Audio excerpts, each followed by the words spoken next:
เอาท่านผู้ชมเปิดท้าขึ้นขวาเนาะนี่เนาะถือว่าไม่ได้โอ้แฟไม่เนาะนี่ถือว่าท่านผู้ชมเพื่อนเนาะ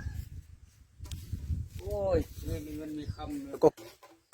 สวัสดีครับท่านผู้ชมตอนนี้เขาก็มาลูเพื่อนเนาะเอาเคยบัวทองเนาะที่กำลัง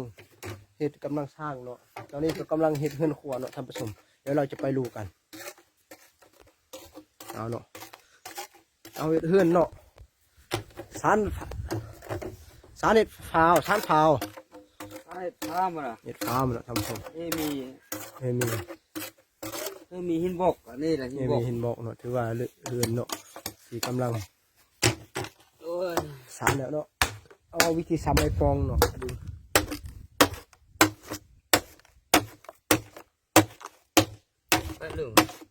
คนมาช่วยมันเนาอันเสือโทรศัพท์โอ้ไม่ก็ไม่แก่ไม่ดีอยู่เนาะทำไปดูไม่ไปเอ็ดไม่นานกับไรอ่ะมันไม่นานอันนี้เอ็ด2-3 เดือนเนาะที่ซับเนาะ3-4 เดือนมา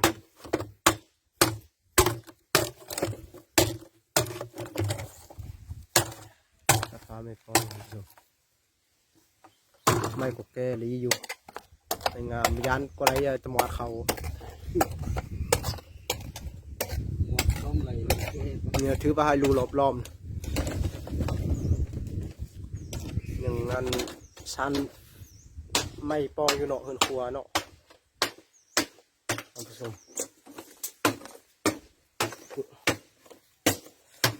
ดูแบบธรรมชาติบ้านนอกของหน้า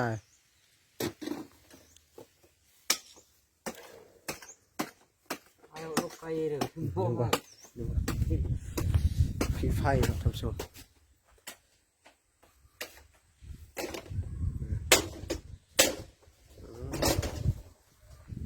โอ้อาหารการกินก็ถือว่าคักอยู่เนาะ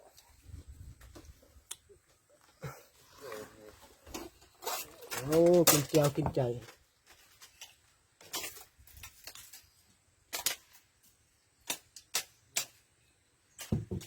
กินน้ำแป๊บเดียว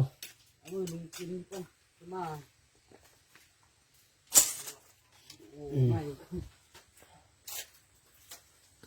ถือห้องน้ำเนาะถือว่ายังบ่มีฟ้าข้างนี้กับอันข้างนี้กำลังสารทำประชุมเนาะไปเลยป่ะมาอีเนาะเที่ยวเนาะเอาแล้วเราจะมาเบิ่งอันห้องน้ำเนาะพี่จิเลยโอ้รถไถโอ้กองหลัวก็ถือว่าอันลายลิ้นลายหลัวอยู่เนาะนี่ก็คือโลกไก่เนาะท่านผู้ชมโลกไก่ใจกลางไข่ก็ลายนี่ก็คือเป็นวิวเนาะเป็นวิวแบบบ้านๆท่านผู้ชมโลกไก่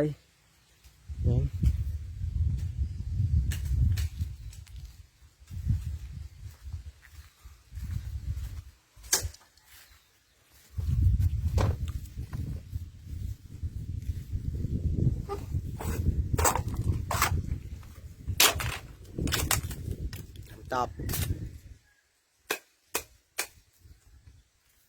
นี่เหรอไฟบกเอานี่เห็ดเทียนไฟหินบอกเนาะท่านผู้ชมท่านมีเงินยังไม่ทันอันนี้เห็ดตางคนโอมเอานี่เห็ดตางกันเนาะโอ้สอกตองเปล่าโอ้ตองเนาะตองจริงท่านมีกองค้าเราทำน่ะการจะเมาเนี่ยมันเนี้ยจะได้ทอกนี่นี่แล้วตัวทำเนาะ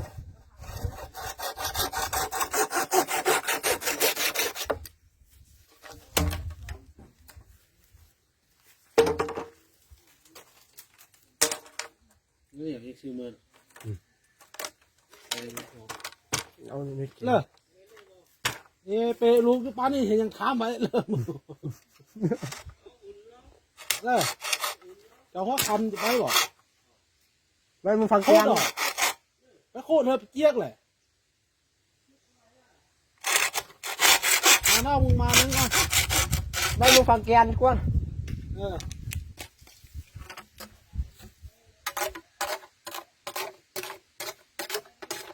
กูโก้ใช่ เอาทุ่มเข้าโค เอาใส่นี่แล้วบักเชียงเลย เราชมเจอจานเจอเราชมมีอันเจอแกนจีมคนจีมลุงมีเจอจากเจอแกน เอาเจอจานสูตรจกเราสูตรแล้ววันนี้เขาเลยสูตรเด็ดสูตร โอ้จะน้อยสิสานให้เบิ่งเนาะหรือว่างามสักเลย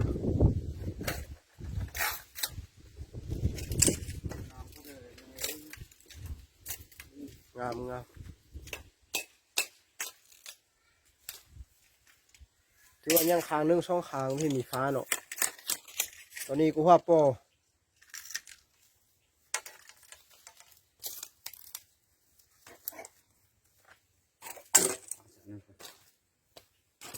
ฟ้าเนาะ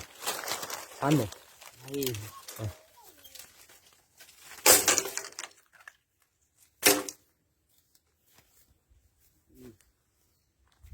ไม่ลีไม่แก่เนาะจอบคักถือนี่ ไม่นานนี่ ไม่นานก็คักปองยาวเนาะ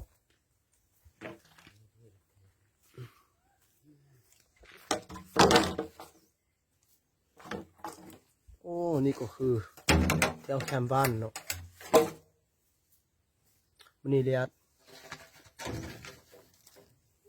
อากาศก็แจ่มสดใส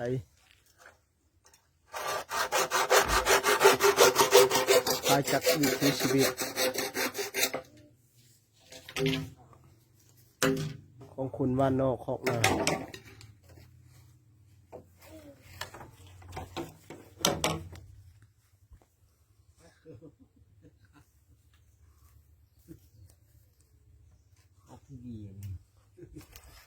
เราติดท่านผู้ชมครับรอติดตามอันทาง YouTube ได้เลยนะครับชื่อช่องไมค์ชแนลนะอย่าลืมเข้าไปดูกดไลค์กดติดตามให้เด้อท่านผู้ชมคลิปนี้ก็ขอขอบเจอเด้อไปก่อนบ๊ายบาย